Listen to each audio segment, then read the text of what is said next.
হয়ে গেছে। সুপ্রিয় অভিভাবক অভিভাবিকাগণ, আপনারা দেখছেন Facebook live smart academy and coaching centre. তো আপনারা ইতিমধ্যে প্রত্যেকে জেনে গেছেন যে আমরা ক্লাস 12 এই প্রথমবারের মতো কলকাতা প্রাতঃ ভ্রমণ অর্থাৎ এক্সকারশন 2023 করতে পেরেছি। আর এখন সরাসরি আমি দেখাতে বলবো, আমরা চলে এসেছি চিড়িয়াখানায়। সে চিড়িয়াখানাতে ঘুরছে, ছেলেমেয়েরা আনন্দ করছে। আমরা পেয়ে গেছি শিক্ষক মহাশয়দের, যারা এসছেন তাদের উদ্দেশ্যে কিছু বলবো যে কিভাবে ঘুরছেন তারা, কতটা ঘুরবেন এবং কতক্ষণে বাড়ি যাবেন। হ্যাঁ, আসসালামু আলাইকুম, সকলকে শুভেচ্ছা যেসব দর্শকবৃন্দ দেখছেন। এই চিড়িয়াখানা দেখার স্বাদ ব্যক্তির জায়গা থেকে আমার দীর্ঘদিনের। আমি নিজেও চিড়িয়াখানা প্রথমবারের মতো দেখছি আমার ছাত্রছাত্রীদের সঙ্গে নিয়ে।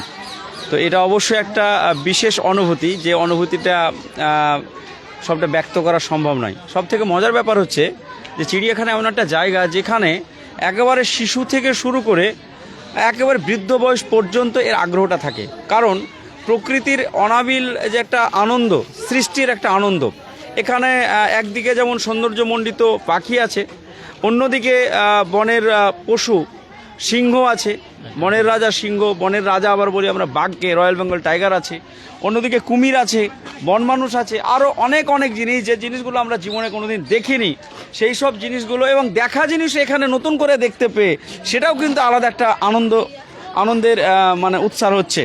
তো সব মিলিয়ে এই চিড়িয়াখানার এই যে অভিজ্ঞতা এবং অনুভব, সেটা কিন্তু একটা অনবদ্য একটা অনুভব। এই অনুভবের কোনো তুলনা হয় না।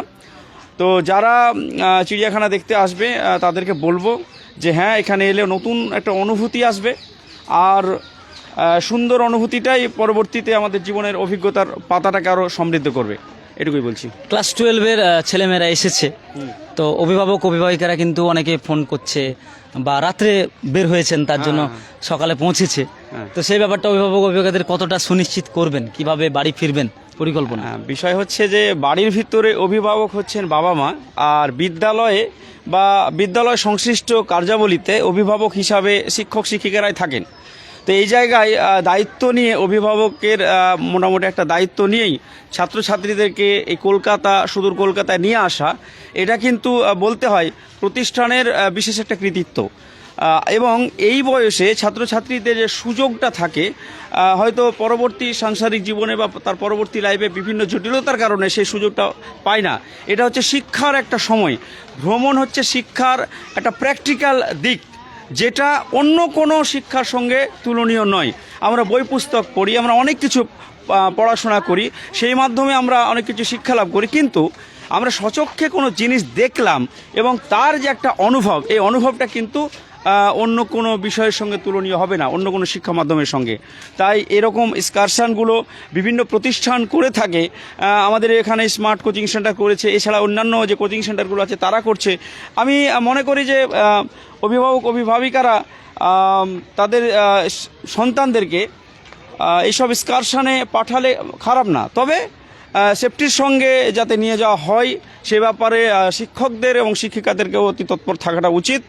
এবং ছাত্রছাত্রীদেরকে বলবো যে আমরা যখন এখানে অবস্থান করি তখন আমাদের পিতামাতার কথা বা পরিবারের কথা স্মরণে আমাদেরকে রাখতে হবে, যাতে কোনোভাবেই তাদের দুশ্চিন্তাটা না বেড়ে যায়। এক কথায় আমরা আনন্দটা যাতে কখনো দুঃখভাব না হয়ে ওঠে, এ ব্যাপারে আমাদেরকেও সতর্কভাবে এই আনন্দগুলোকে অনুভব করতে হবে, এটুকুই বলছি। এই যে ধরেন ঘুরতে আসছে সেন্টারের ছেলেমেয়েরা গ্রাম থেকে একেবারে, তো শহরের পরিবেশ ওরা খাপ খাওয়াতে কতটা পারছে, বা কিভাবে ওদের চলার পথও কিন্তু ঘুরতে এসে অনেকটা সুগম হয়, সেই ব্যাপারে ডিটেলসে কি বলবেন? হ্যাঁ, অবশ্যই। এটা গ্রামের যে পরিবেশ, সে পরিবেশে বেড়ে ওঠা সন্তান হঠাৎ যখন শহরের পরিবেশের ভিতরে আসে তখন তার কাছে সমস্ত কিছুই নতুন। এমনকি আজকে ক্লাস 12-এর বেশ কিছু স্টুডেন্ট আছে, 19 জন মোট এসছে, তার ভিতরে বেশ কিছু স্টুডেন্ট আছে তারা প্রথমবারের মতো জীবনে রেলগাড়িতে চাপলো। এটা কিন্তু একটা দারুণ একটা অনুভব, রেলগাড়ির অনুভবটা কিন্তু অনবদ্য একটা অনুভব। শুধু তাই নয়, একের পর এক প্রত্যেকটা পদক্ষেপেই তাদের কাছে একটা নতুন শিহরণ এনে দিচ্ছে। বয়স হলে হয়তো সেই শিহরণের অনুভবটা কমে, এখন যে তাদের তীক্ষ্ণ দৃষ্টি এবং তার সঙ্গে সঙ্গে অনুভবের তীব্রতা, এটা কিন্তু গ্রামের এই চোখে নিঃসন্দেহে ব্যতিক্রমী। একটা শহরে একটা ছেলে মেয়ে, তাদের কাছে যেমন গ্রামের পরিবেশটা একটা অন্যরকম মাত্রা এনে দেয়, ঠিক তেমনি গ্রামের পরিবেশে যে ছাত্রছাত্রীরা এই শহরের জায়গাতে এসে চিড়িয়াখানা দেখা বা এছাড়া আরও অন্যান্য কলকাতার অনেক বিষয় দেখেন, তো সেই বিষয়গুলো কিন্তু তাদের জীবনের আলাদা একটা পার্ট হয়ে থাকে, আলাদা একটা মাত্রা এনে দেয় অভিজ্ঞতার জায়গাতেও এবং শিক্ষার জায়গাতেও একটা অনন্য স্বাক্ষর রাখে।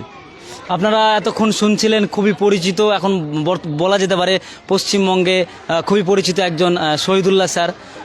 প্রত্যেককে হয়তো ডিটেলস দেওয়া মানে প্রয়োজন হবে না আশা করছি।